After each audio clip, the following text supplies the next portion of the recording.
Nos mudamos a la vecindad sin muchas opciones. La renta era barata, el espacio suficiente para nosotros 4, y aunque la casa tenía sus años, se veía en buen estado. Mi madre estaba emocionada, mis hermanos pequeños también, y yo tenía un mal presentimiento desde el principio. No sabría decir por qué, pero al cruzar la puerta sentí un escalofrío recorrerme la espalda, como si algo nos estuviera observando desde algún rincón oscuro. El primer mes transcurrió con normalidad. Nos acostumbramos al sonido de los vecinos, a la humedad en las paredes y a los pasillos angostos que olían a tierra vieja. Pero entonces empezaron los pequeños detalles. Los muebles amanecían en posiciones distintas. Primero pensé que era mi hermana menor jugando, pero ella juraba no haber tocado nada. Mamá decía que tal vez nos confundíamos, pero no. Yo sabía que algo no cuadraba. Un día llegué a casa después de la escuela y encontré el comedor perfectamente alineado, las sillas pegadas a la mesa en una simetría impecable. No habría sido extraño si no fuera porque la noche anterior habíamos dejado todo fuera de lugar. ¿Mamá limpió?,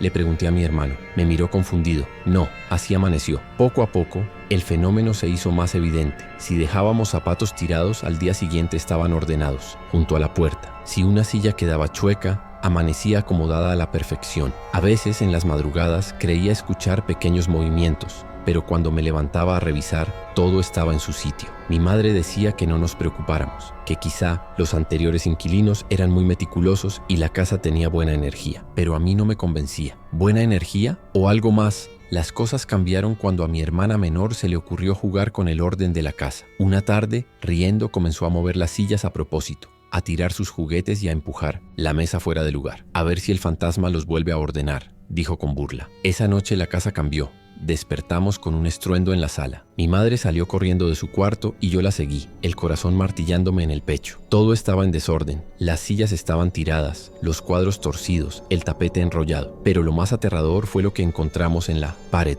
Un mensaje trazado en polvo. No jueguen con el orden. Nos miramos en silencio, sintiendo el aire pesado, como si algo nos oprimiera el pecho. ¿Quién hizo esto?, preguntó mamá con voz temblorosa. Nadie respondió. Desde esa noche, mi hermana dejó de jugar con los muebles, pero el ambiente en la casa se volvió tenso. Ya no solo movían las cosas, ahora sentíamos la presencia. A veces en las madrugadas despertaba con la sensación de que alguien estaba parado junto a mi cama. El punto de quiebre llegó una noche que nunca olvidaré. Estábamos viendo televisión cuando mi hermana soltó un grito desgarrador desde su cuarto. Corrimos tan rápido como pudimos y la encontramos en el suelo, llorando y temblando. Me agarró, murmuró entre sollozos. Miré alrededor, pero no había nadie. Sin embargo, la lámpara de su buró estaba volteada y en su brazo había marcas rojas, como si unos dedos invisibles la hubieran sujetado con fuerza. Esa noche mi madre decidió que no nos quedaríamos un día más. Empacamos lo esencial y dormimos en casa de una tía. Al día siguiente, cuando fuimos a recoger nuestras cosas, la casa estaba impecable, como si nunca hubiéramos estado ahí. Las sillas alineadas, las camas perfectamente tendidas, cada objeto en su sitio. Pero había algo más. Sobre la mesa, con el polvo del tiempo, un mensaje final. Así debe ser. Nunca volvimos. Y hasta hoy, sigo preguntándome qué habría pasado si hubiéramos desordenado todo. Una vez más.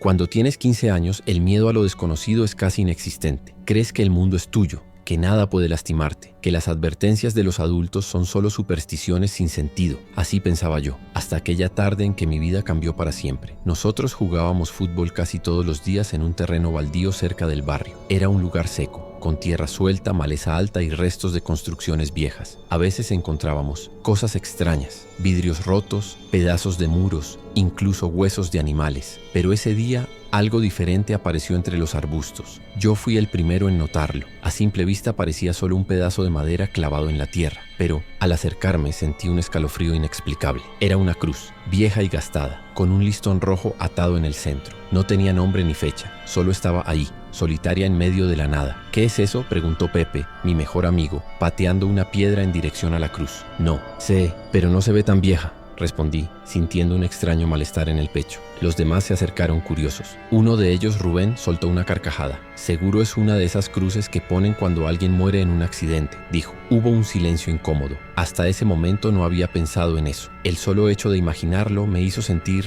una presión en el pecho. Y entonces, como si el destino quisiera probar mi estupidez, Pepe me retó. A ver, ¿quién es el valiente que la quita? Los demás rieron. Me miraron con esa expresión de expectativa que me hacía hervir la sangre. No quería parecer un cobarde, así que sin pensarlo mucho me acerqué y la tomé con ambas manos. La madera estaba seca y rugosa pero fría. un frío que no tenía sentido bajo el sol ardiente de la tarde. Dudé un segundo, pero ya no podía echarme para atrás. Jalé con mi fuerza y la cruz salió con facilidad, como si algo la estuviera esperando. El silencio cayó sobre nosotros. Esperábamos que algo pasara. Un trueno, un viento helado, cualquier cosa que confirmara nuestras sospechas. Pero nada ocurrió, solo el sonido de nuestros propios latidos retumbando en nuestros oídos. Ahí está, dije con una sonrisa forzada, lanzando la cruz al suelo. Todos rieron, pero yo sentí algo diferente. Algo invisible me observaba. Esa noche, el ambiente en mi casa se sintió extraño. La luz de mi cuarto parpadeaba, los sonidos nocturnos parecían más nítidos, como si el mundo estuviera en un estado de alerta. Me acosté, temprano, pero no podía dormir. Cada vez que cerraba los ojos, la imagen de la cruz volvía a mi mente. Algo dentro de mí se sentía inquieto. A las 3 de la madrugada me desperté de golpe. El cuarto estaba oscuro,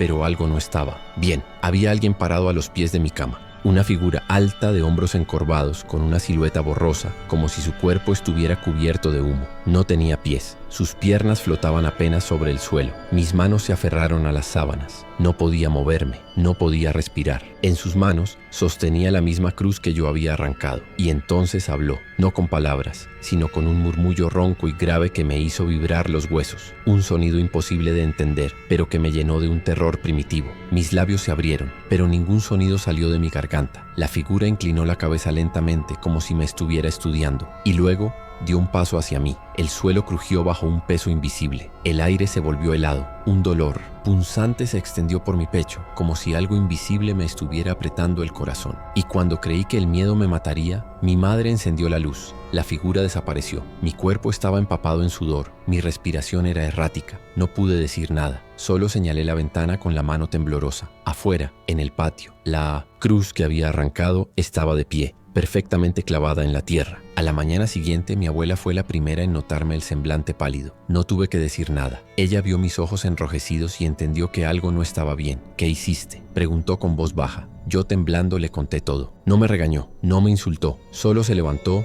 buscó unas veladoras y dijo con voz firme: vamos a devolverla. Regresamos al terreno con el sol del mediodía cayendo sobre nosotros. Llevábamos la cruz, velas blancas y una botella con agua bendita. La tierra aún estaba removida, pero el hueco donde había estado la cruz ya no estaba ahí. Mi abuela murmuró una oración mientras la volvía a clavar en el suelo. El aire se sintió más pesado. El ambiente cambió. Era como si algo nos observara desde la sombra de los árboles. Encendimos las velas y rezamos en voz alta. Pidió perdón, pidió descanso, pidió que cualquier espíritu que estuviera ahí pudiera encontrar la paz. El aire caliente sopló de golpe. La sensación en mi pecho desapareció y por primera vez en todo el día respiré con alivio. Desde entonces nunca más toqué algo que no me pertenecía, porque aprendí, de la peor manera, que algunas cosas deben quedarse donde están. Nunca fui de esas personas que creen en fantasmas o cosas paranormales. Siempre pensé que las historias de terror eran exageraciones, inventos para asustar a los niños o para hacer que los adultos duerman con la luz encendida. Pero hay cosas que cuando te suceden te cambian para siempre. Todo comenzó cuando mi hijo y yo nos mudamos a un departamento en el centro de la ciudad. No era lujoso, pero estaba bien ubicado y era lo que podía pagar en ese momento. Era un lugar pequeño, pero acogedor, con ventanas grandes que daban a la calle y un cuarto justo para los dos. A pesar de que tenía buen espacio, desde el primer día algo en el ambiente se sentía raro, como si la casa hubiera estado esperando por alguien. La primera noche el niño se quedó dormido rápido. Yo en cambio sentí una incomodidad extraña. Me costaba conciliar el sueño, como si hubiera una presencia en el cuarto. Era una sensación de ser observada, pero cada vez que abría los ojos no había nada. Pasaron los días y las cosas se volvieron más evidentes. Por las noches mi hijo se despertaba gritando: «Mamá, hay alguien en la esquina», me decía con voz temblorosa, señalando el rincón oscuro de la habitación. Yo le decía que no había nada,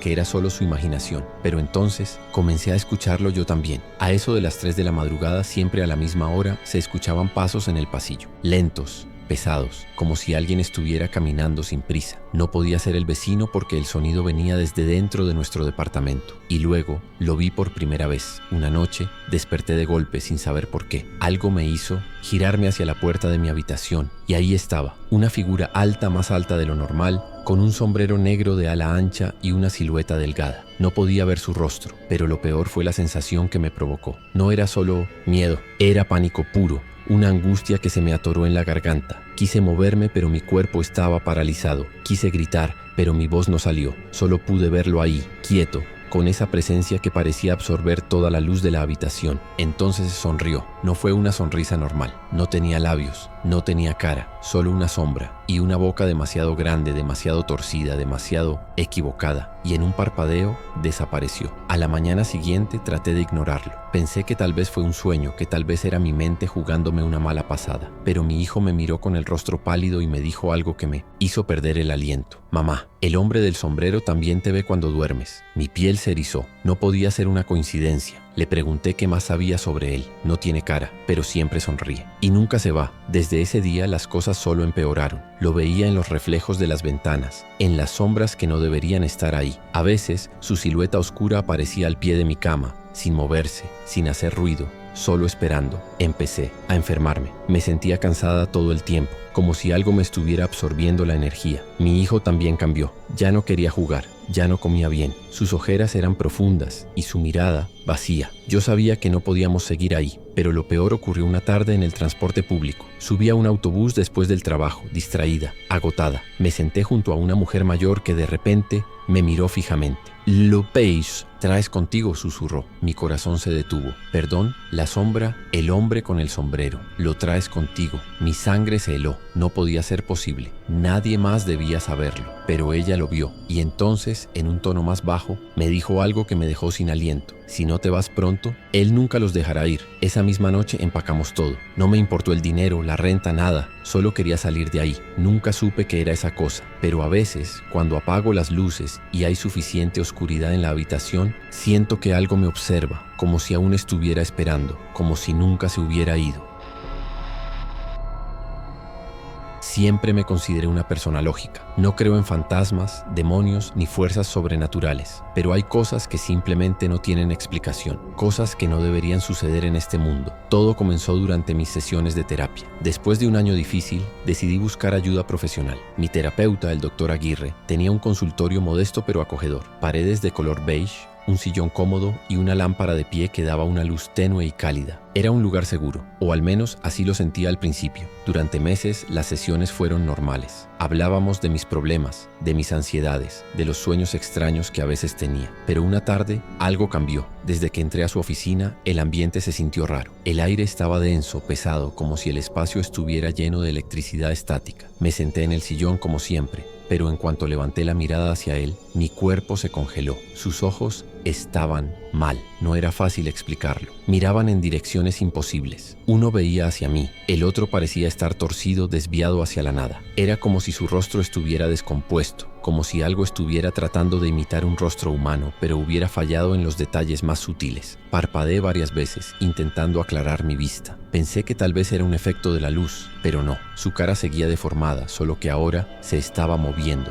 Su piel parecía temblar, como si estuviera vibrando de una manera imposible. Sus labios se movieron, pero la voz que salió no era la suya. Era más profunda, más grave, como si viniera de otro lugar. ¿Estás bien?, preguntó con una sonrisa rígida. No podía hablar. Algo dentro de mí gritaba que corriera, que saliera de ahí lo más rápido posible, pero me quedé quieta, y entonces lo vi. Por un instante su rostro se deslizó, como si la piel fuera solo una máscara que se estaba desacomodando. Debajo de ella, algo se movió, algo que no debería estar ahí. Me puse de pie de golpe. La silla rechinó bajo mi peso. Mi respiración era rápida, mis manos temblaban. No me siento bien, logré decir. El doctor Aguirre me miró fijamente. Su expresión era neutral, pero sus ojos ya no estaban descompuestos. ¿Quieres continuar la sesión?, preguntó con su tono de siempre. Era como si nada hubiera pasado, pero yo sabía lo que había visto. Negué con la cabeza y tomé mi bolso. Salí de ahí lo más rápido que pude. No volteé atrás. Esa noche algo me inquietaba. Miraba mi reflejo en el espejo y tenía la sensación de que algo estaba mal, como si mis propios rasgos se vieran diferentes. No dormí bien. Tuve sueños extraños. En ellos, el doctor Aguirre me observaba desde una esquina de la habitación, pero su cara estaba distorsionada, estirándose en direcciones imposibles. Al despertar tomé la decisión de no volver. Busqué otro terapeuta, pero algo no encajaba. Cuando traté de llamar a la clínica para cancelar mis sesiones, nadie contestó. Intenté buscar su página web,